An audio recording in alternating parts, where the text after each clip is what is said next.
Hello दोस्तों, तो स्वागत है आपका स्टडी विद विकास सर की आज भारत के भूगोल की क्लास में।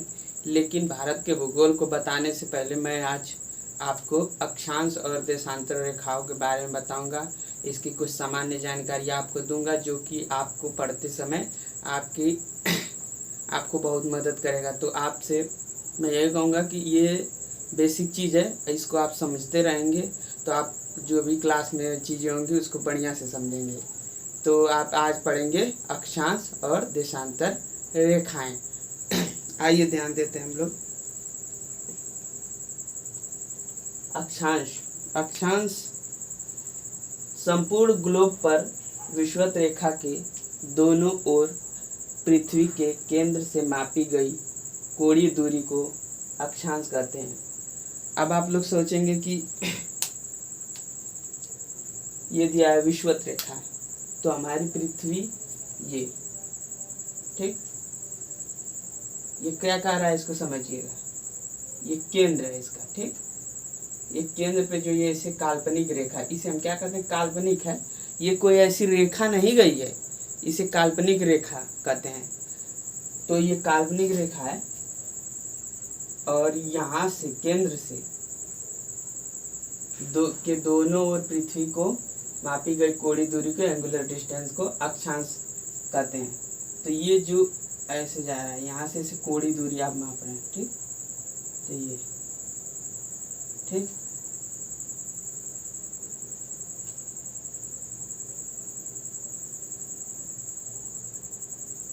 ये 30 डिग्री, ये 30 डिग्री, ठीक। ऐसे ये है।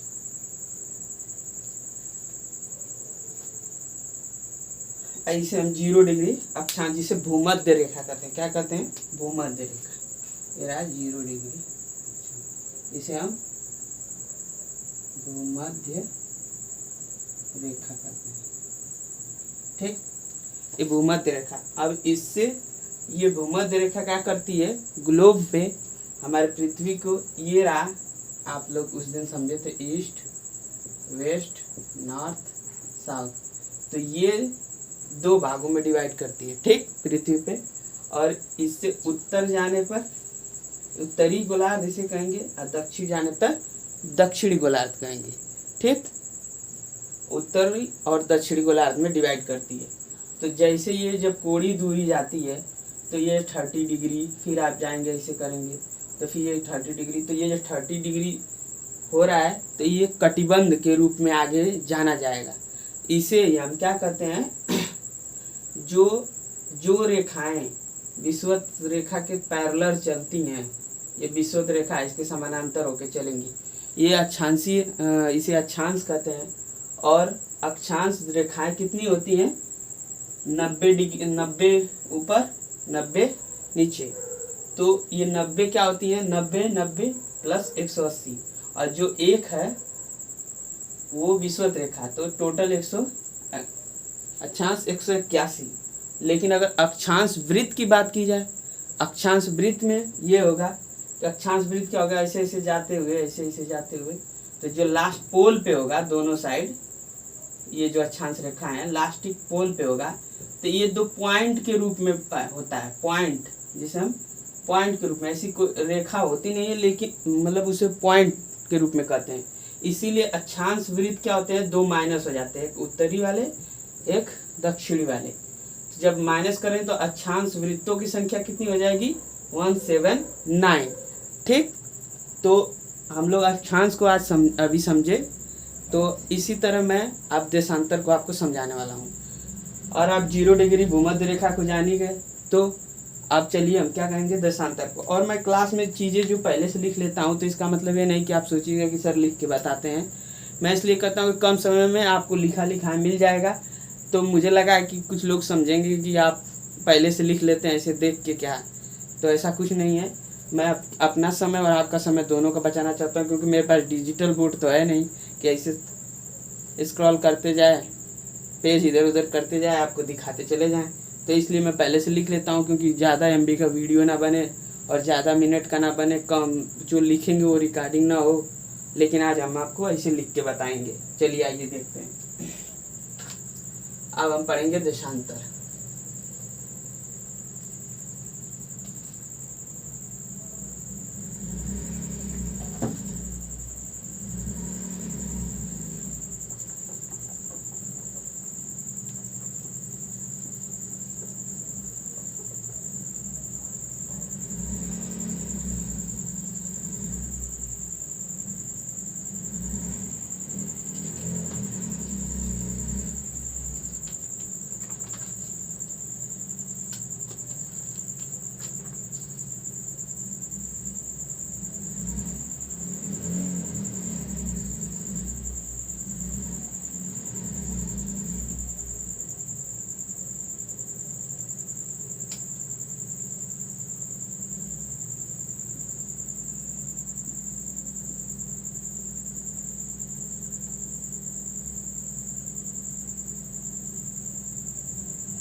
अक्षांश रेखा जो मैंने आप लोग को बताया था, पहले उसके बारे में कुछ बेसिक जानकारी जान जाते हैं। तो ये दो अक्षांशों के बीच की दूरी जो होती है 111 किलोमीटर होती है। कितनी है? 111 किलोमीटर होती है। और जो अक्षांश होते हैं कटिबंध को डिनोट करते हैं, जैसे उष्ण कटिबंध, शीतोष्ण कटिबंध, समशीतोष्ण कटिबंध। तो जब मैं भारत का वो जलवायु पढ़ाऊंगा, जलवायु का वर्गीकरण पढ़ाऊंगा, तो जिसमें मैं आपको बताऊंगा कौन कटिबंध कहाँ पाया जाता है, तो ये वहाँ पे बहुत आपकी मदद करेगा। आइए हम लोग देशांतर रेखाओं को जानते हैं। देशांतर रेखाएं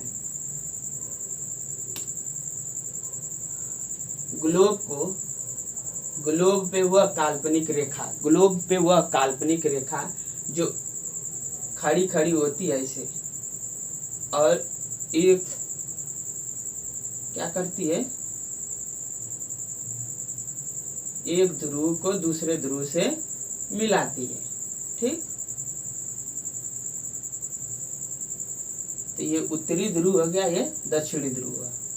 ठीक, वो तो ऐसे पैरेलल थी, और ये ऐसे खड़ी खड़ी है। ग्लोब आप देखे होंगे, ग्लोब मार्केट में मिलता है, ग्लोब जिसमें पूरा वर्ल्ड का ग्लोब को आप देख सकते हैं, उसमें होगा ये उत्तरी, ये दक्षिणी। ठीक, तो ये 0 डिग्री देशांतर, क्या है? 0 डिग्री देशांतर।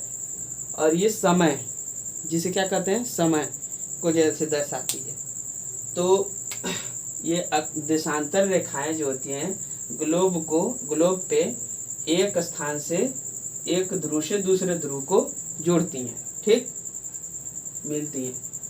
और ये 0 डिग्री है, ये लंदन के ग्रीनविच से, जहाँ से ये शुरू होती है वहाँ का है, उसे मिडिल माना गया है, वहाँ 0 डिग्री इस पे किया गया है। उससे ये ग्लोब को 2 भागों में बांटती है, एक पूर्वी एक पश्चिमी। तो इसे कहते हैं पूर्वी देशांतर। ठीक, आप लोग लिखते भी जाइएगा, क्लास में अच्छे से समझते भी जाइएगा। और इसे पश्चिमी। ठीक, तो हम लोग भारत यहाँ पे है, तो भारत की स्थिति ऐसी है, जैसे हम पूर्वी देशांतर, तो हमारे भारत से, अब भारत का मैप अगर बनाएंगे ऐसे करके,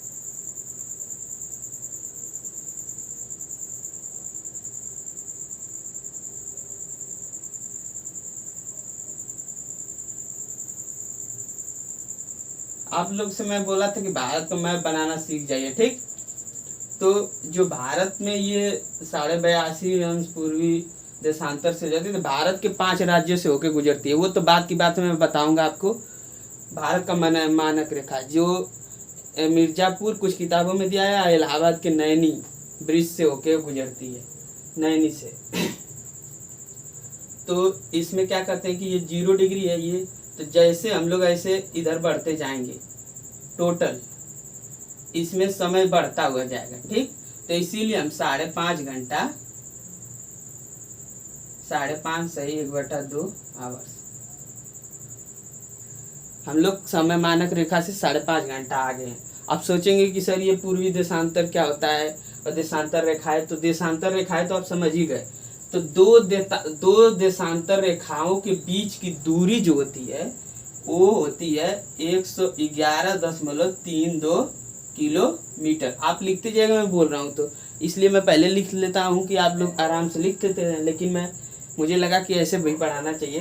तो आपको जो अच्छा लगे, उचित लगे, वो कमेंट करके बताइए कि लिख के मैं करूँ कि ऐसे डायरेक्ट आपको बोला करूँ और आप लिखते रहिए। तो ये होती है दो अक्षांशों के बीच की, दो देशांतरों के बीच की। तो दो देशांतर रेखाएं जो होती है उनके बीच की दूरी इतनी होती है 111.32 किलोमीटर। ठीक, अब आप लोग कहेंगे कि ये टोटल कितने होते हैं, 360 डिग्री।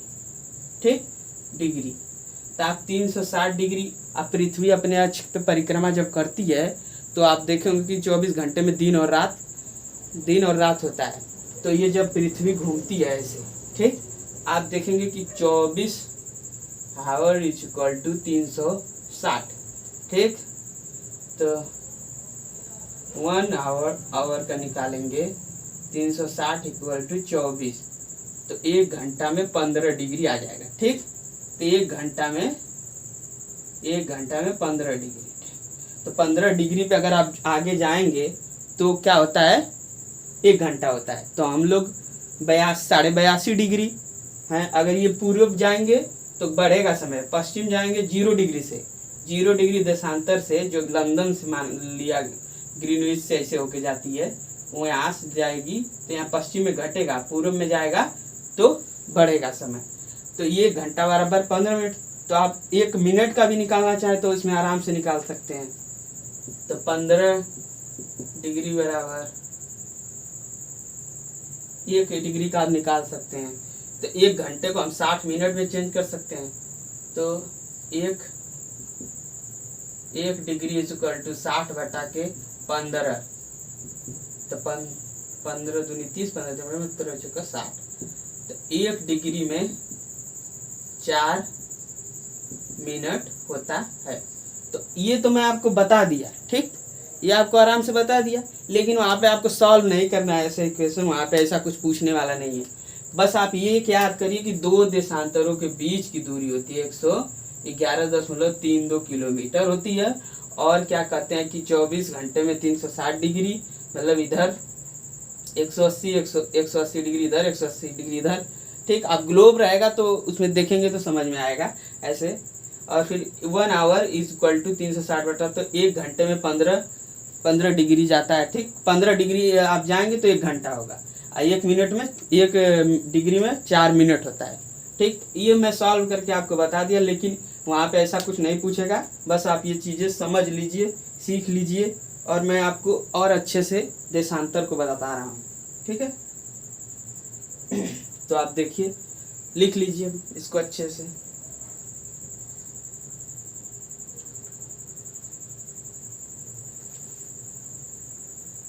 ठीक है, मैं मिटा रहा हूँ, आप देख लीजिएगा।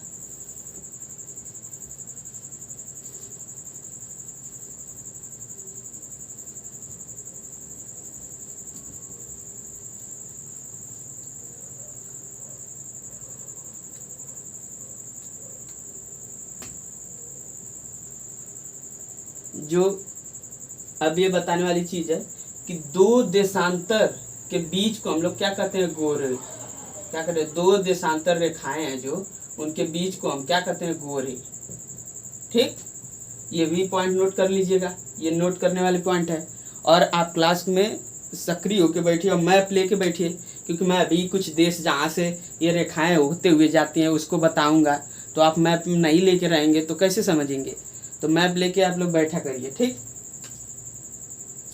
और दो जैसे देशांतर जो होता है, अब ऐसे हम ग्लोब ये बनाए हुए हैं, तो आप इसमें समझिए कि जो भूमध्य रेखा है, भूमध्य रेखा पे इसकी चौड़ाई ज़्यादा होगी। ठीक, सर्वाधिक दूरी होगी दो देशांतरों के बीच की। जैसे हम केंद्र ये जाएंगे पोल की तरफ, ध्रुव की तरफ, तो ये दोनों के बीच की दूरियां कम होती जाती हैं। ठीक है, तो ये सब चीज़ें ध्यान दीजिएगा। अक्षांश और देशांतर बहुत ही आसान भाषा में मैंने बहुत थोड़ा परिचय दिया, और आगे मैं अच्छे से बताऊंगा। लेकिन अभी थोड़ा मैं उस दिन कर्क रेखा के बारे में बताया हूँ, और ये जो यूपी से, यूपी में पहले ये देखिए मानक रेखा जो है भारत के 5 राज्यों से जो 82.5 डिग्री पूर्वी देशांतर है, 82.5 डिग्री पूर्वी देशांतर है, ठीक, पूर्वी देशांतर। तो यूपी से होके जाएगी, एमपी से होके जाएगी, उड़ीसा से है शायद, और उड़ीसा से है, यूपी से है, और क्या कहते हैं कि आंध्र प्रदेश से है। ऐसे 5 राज्य हैं जहाँ से एक होके जाएगी। तो आप उसको देख लीजिएगा। अभी आगे मैं इसको बढ़िया से डीपली से बताऊंगा, ये जो 5 राज्य से कहाँ कहाँ से कैसे होके जाती है, पूरब से इसका उत्तर से लेके दक्षिण तक क्रम बताऊंगा, क्वेश्चन कैसे पूछे जाते हैं यूपीपीसीएस में। आप लोग बहुत ध्यान से इसको पढ़िएगा और समझिएगा। अभी मैं उस दिन कर्क रेखा के बारे में तो बताया था, लेकिन आज मकर रेखा के बारे में नहीं बताता हूँ। तो आप मकर रेखा को भी समझिए, तब तक आप ये समझ लीजिए।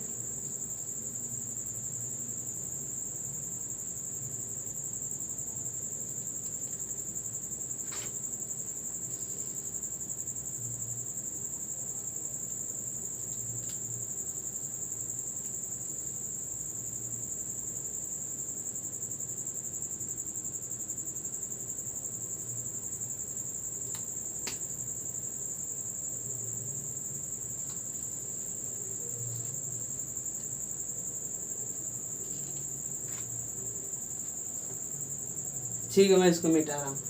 अब मकर रेखा, ये तो ये समस्या है कि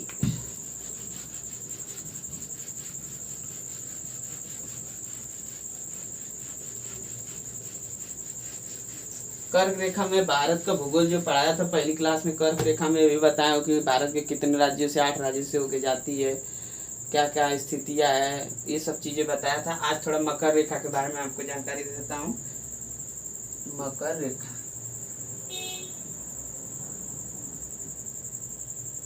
अगर आप वर्ल्ड का मैप बनाएंगे, अब वर्ल्ड का मैप भी बहुत आसान है। पहले तो आप ऐसे डिवाइड कर लीजिए, ये कर्क है, ये मकर है, ये 0 डिग्री है, ये कर्क रेखा है, ये मकर है। ये 0 डिग्री अक्षांश पे है, ये 23.5 डिग्री उत्तरी अक्षांश, और ये 23.5 डिग्री दक्षिणी, ठीक। तो इसको हम ऐसे बनाएंगे। हमारा भारत जो है वो ऐसे है। आप भारत को पहले अपने ध्यान में लाइए। भारत है ऐसे ऐसे ऐसे, आसानी से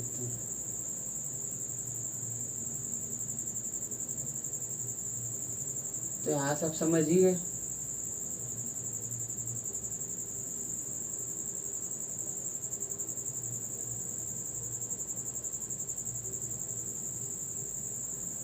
तो ये 0 डिग्री अक्षांश है।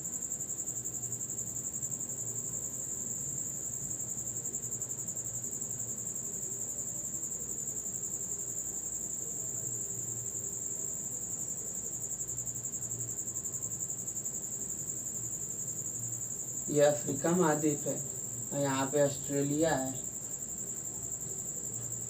तो ऑस्ट्रेलिया से जो होता है कि ये बीचों बीच मकर रेखा होके जाती है, ठीक। और यहाँ पे उत्तरी अमेरिका है। ऐसे आप बना लेंगे, उसको मैं बना दूंगा और जब पढ़ाऊंगा सब चीजें ना तो आपको और अच्छे से बताते हुए चलूंगा, ठीक। तो ये नॉर्मल मैप मैं आपको बना रहा हूँ जिससे आप समझिए और मैपिंग आप समझते रहिएगा। तो ये मकर रेखा ऐसे होके जाती है, ठीक। और मकर रेखा, जो मकर रेखा इसलिए इसको जब 22 दिसंबर को सूर्य की किरणें क्या होती है मकर रेखा पे सीधे पड़ती है, तो इसको तो मैं जानूंगा ही। और जैसे मकर रेखा किस किस देश से, वर्ल्ड में किस किस देश से होके जाती है, इसको भी मैं, आप एक फार्मूला बना दीजिए। जैसे कैप लगाकर BNB से आया मेरे दोस्त, एक मैं ऐसे ही नॉर्मल बनाया हूँ, कैप से C से चिली, A से अर्जेंटीना,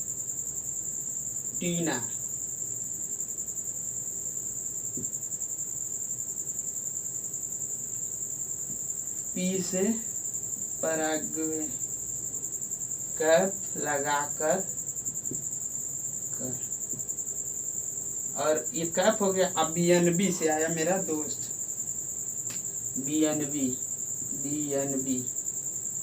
मतलब बी से ब्राजील, ठीक।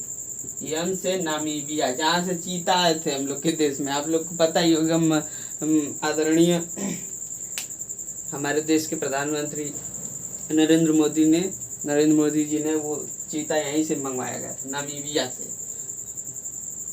नामीबिया।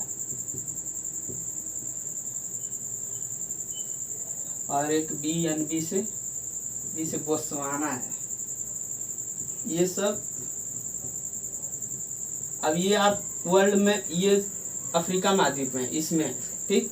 और ये सब क्या, चिली, अर्जेंटीना, पराग्वे, इधर आप आएंगे तो ये इसमें है, अर्जेंटीना, पराग्वे, उरुग्वे, ये सब दक्षिणी अमेरिका के हैं, ठीक। कैप लगाकर BNB से SE मतलब यस से साउथ अफ्रीका, ठीक।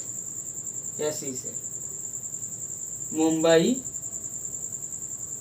MUMBAI, तो यम से हो जाएगा। इसमें मुंबई में से हमको यम लेना है और BA लेना है, ठीक। मुन से मोजाम्बिक,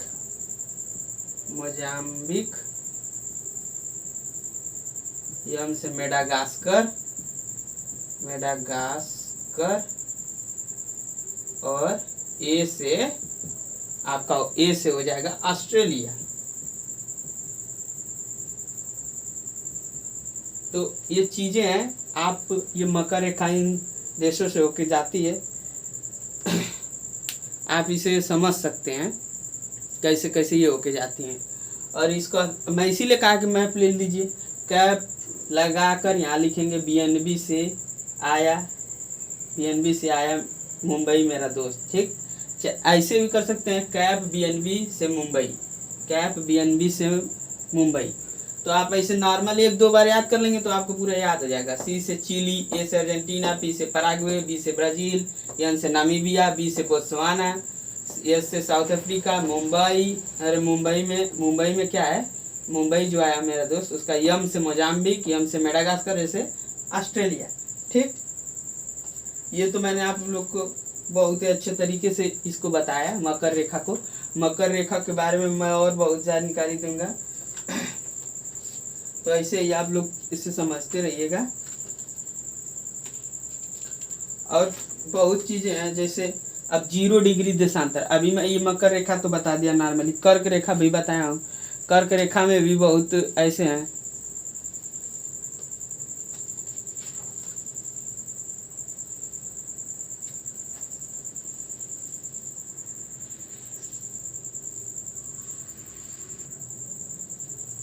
तो ये चीजें आप देख लीजिएगा, समझिएगा। और मैं थोड़ा सा इसको रिकॉल कर दे रहा हूँ, रिवीजन कर दे रहा हूँ, आप लोग समझ लीजिए और अच्छे से।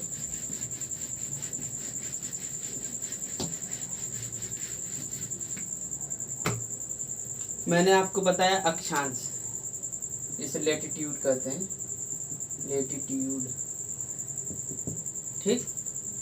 ये जो हमारी पृथ्वी ग्लोब है, ये 0 डिग्री है, जिसे 0 डिग्री अक्षांश कहते हैं, ठीक। ये हमारे ग्लोब को 2 ध्रुवों में विभाजित करते हैं, एक उत्तरी ध्रुव, एक दक्षिणी ध्रुव।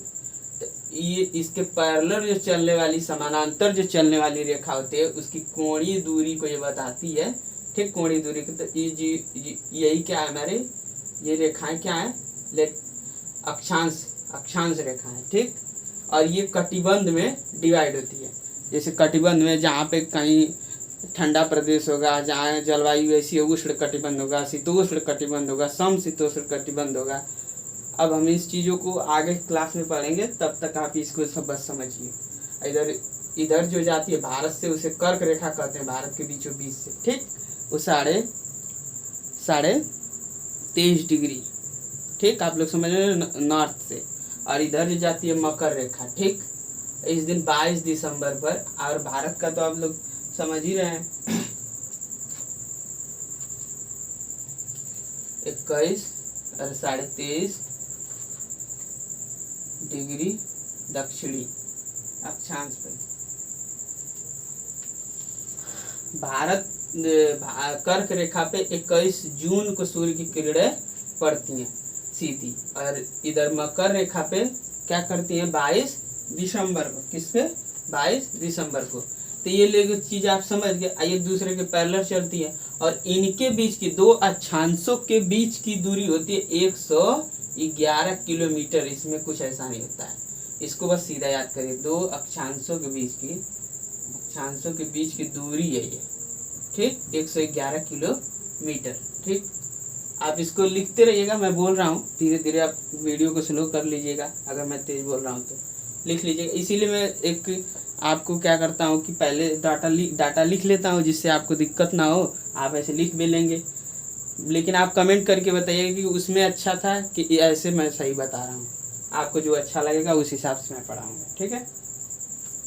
तो अब हम ये तो अक्षांश हो गया। देशांतर जो कहते हैं, ठीक, ये देशांतर है। तो ये जो ग्रीनविच से आ रही है लंदन के, ये 0 डिग्री, ठीक, इसको पूर्वी कहेंगे, इसको पश्चिमी देशांतर, पूर्वी देशांतर, पश्चिमी। तो इधर जाएंगे तो टाइम जोन हम लोग का जैसे बढ़ता जाएगा, इधर जाएंगे तो इससे कम हो जाएगा, ठीक। ये ग्लोब को दो भागों में, उत्तरी और दक्षिणी में करती है, ये ग्लोब को पूर्वी और पश्चिमी में करती है। ये टाइम को डिनोट करती है, कटिबंध को डिनोट करती है। इनके दो देशांतरों के बीच की जो दूरी होती है वो 111.32 किलोमीटर होती है, ठीक है। और इतनी बेसिक चीजें हैं। अब देशांतर को भी आप लोग समझ गए। देशांतर निकालना भी आप समझिए कि इधर 180, इधर 180, ठीक, ये हो गया था। मैंने आपको समझाया 1 मिनट में कितना, 1 डिग्री में 4 मिनट, 1 घंटा में 15 डिग्री में 1 घंटा बढ़ेंगे। तो हम लोग तो 82.5 डिग्री पूर्वी देशांतर पे हैं, ठीक, भारत। इसीलिए जब कभी क्वेश्चन आता है कि भारत से समय मानक रेखा जो है वो कहाँ से होकर गुजरती है और कितने राज्य होते हैं, कितने पे है, ये सब चीज़ें हैं, उसको आप बेसिक चीज़ें हैं, इसको समझते रहिएगा। ये क्वेश्चन आ जाते हैं, 1-2 क्वेश्चन, इससे आप फंस जाते हैं वहाँ पे थोड़े से कन्फ्यूजन की वजह से। तो इस क्लास को ध्यान से सुनिएगा, और जो भी आपको अच्छा लगे या जो भी लगे कमेंट के माध्यम से आप बता दिया करिए, उसमें मैं सुधार के और अच्छे से आपको समझाने की कोशिश करूँगा। आइए आज हम अक्षांश और देशांतर को समझे। और कर्क रेखा को मैंने बताया, मकर रेखा को बताया, कर्क रेखा को तो आपको पता ही है, पिछली क्लास में वीडियो में बताया कर्क रेखा किसे कहते हैं। और कर्क रेखा को 21 जून को इस पे सूर्य की किरणें पड़ती हैं, और मकर रेखा पे, ठीक, 22 दिसंबर को है। और जो होता है कि भूमध्य रेखा पे, जो भूमध्य रेखा है, जो ये भूमध्य रेखा है जो 0 डिग्री पे, जिसे 0 डिग्री अक्षांश कहते हैं, भूमध्य रेखा, इस पे 2 बार विषुव होते हैं। विषुव मतलब 2 बार सूर्य की किरणें पड़ती हैं सीधी लंबवत। एक 21 मार्च को, एक 23 सितंबर को, ठीक, 23 सितंबर, ठीक। तो इस दिन क्या होता है कि दोनों गोलार्धों में दिन और रात, दोनों गोलार्ध में दिन और रात समान होती है, ठीक। ये सब चीज़ें तो अंदर जाके मैं बताऊंगा ही। इतनी चीज़ें आप जान गए, ये बेसिक नॉलेज है, और इसको आप अच्छे से याद कर लीजिएगा, रट लीजिएगा। अभी जो दिक्कत होगी मैं और आगे बताने की कोशिश करूँगा सरल से सरल माध्यम में, और अगले क्रम में मैं भारत पे जाऊँगा, क्योंकि ये बेसिक चीज़ थी, इसको बता दिया कि आपको दिक्कत ना हो जब मैं भारत का मैपिंग कराऊँ। और वर्ल्ड मैपिंग भी मैं अच्छे से कराऊँगा आप लोग को, तो आप लोग ध्यान दिया करिए। और मैं जो कहता हूँ उसका कुछ ना कुछ मतलब होता है। तो आप अब क्या करिएगा कि भारत का भूआकृतिक स्थितियाँ, उसके प्रदेश, उसमें पर्वत कैसे हैं, कैसे उसका युग हुआ, हिमालय का कैसे निर्माण हुआ, किस युग में आया, कैसे नदियाँ बनी, ठीक, ये सब चीज़ें मैं अगली क्लास में बताऊंगा। अक्षांश और देशांतर में कहीं कोई समस्या आपको आ रही हो तो कमेंट के माध्यम से थोड़ा बताइएगा, मैं और सरल बताऊंगा। लेकिन अभी अगली क्लासें जो होंगी उसमें अक्षांश और देशांतर को मैं और अच्छे से डिफाइन करूंगा, जब मैं वर्ल्ड ज्योग्राफी चाहे फिजिकल ज्योग्राफी शुरू करूँगा। अभी इंडियन ज्योग्राफी में इतनी जानकारी आपको दिया हूँ कि जिससे आप बोर ना हो, जब क्लास में करूँ लूँ तो आपकी, तो आप समझें सभी चीज़ों को। मकर रेखा हो गई, कर्क रेखा हो गई, और अक्षांश को मैंने आपसे समझाया और देशांतर को समझाया। अक्षांश को तो आप समझिए कोणीय दूरी बताता है, ठीक है। और कोणीय एक अक्षांश से दो अक्षांशों के बीच की दूरी जो होती है 111 किलोमीटर होती है। ये कटिबंध में डिनोट होता है, ठीक। और दो देशांतर के बीच की दूरी 111.32 किलोमीटर होती है। समय को भी डिनोट करता है। लंदन के ग्रीनविच से होके जाती है। ये भूमध्य रेखा से 0 डिग्री देशांतर कहते हैं। अब मैप में वर्ल्ड की अभी बना दूंगा, लेकिन इतना बड़ा क्लास को मुझे करना नहीं है। तो बहुत बहुत धन्यवाद आपका हमारे इस वीडियो में, और मैं आपसे यही उम्मीद करूंगा कि आप अच्छे से पढ़िए और स्वस्थ रहिए, व्यस्त रहिए, अपने जीवन में मस्त रहिए, मुस्कुराते रहिए, और मुझे जितनी भी मेहनत करनी पड़े मैं उससे पीछे नहीं हटूंगा। और आप लोग का बहुत बहुत धन्यवाद।